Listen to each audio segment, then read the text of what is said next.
Hey, good morning. Yes, we are in Oakville at a certified service center here, and I've got Craig Campbell with me. Good morning to you. How are you?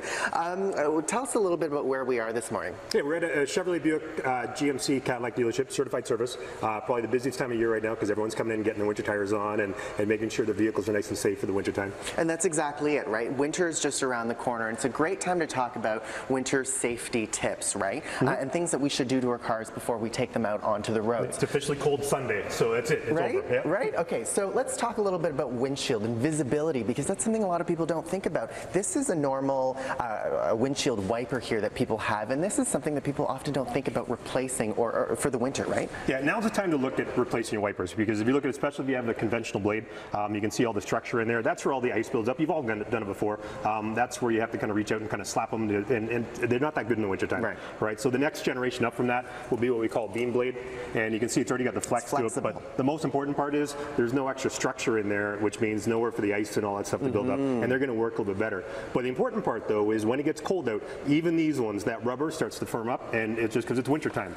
So when you look at it, if you're thinking about replacing your wipers right now, that's a great way to go to wiper blade. And you can see the first difference is it's got this little sheath over it, and what you're looking at there is the ice isn't going to build up, but the rubber is also different. And we talk about the rubber wise, it's really a 7 degrees and less, which is officially now until it feels like April. Now, it's important. Right. Now, rubber composition is something that, you know, it's a big theme in all of this. And talking about tires, this is a tire that a customer actually brought in, and they've let it wear down this far. Yeah, you can see there's even uneven wear there. That's just a customer who wasn't doing some of the proper maintenance overall. Obviously, you look at a vehicle, that's the only part of the vehicle that touches the ground. There's 4 of those little pads, and when it wears like that, even in the summertime, those are horrible. So you need to think about this. This is a normal tire, and this is a winter tire. Now, when we think about winter tires, you know, I often think about the depth of the tread, but that's not what you're talking about. It's these lines that you're talking about. Yeah, we call them sipes, and basically what you're looking at, the rubber composition is different as well. We'll talk in a second, but those sipes that are in there, they're actually little fingers that kind of grip into the snow and ice to make sure that you get great traction.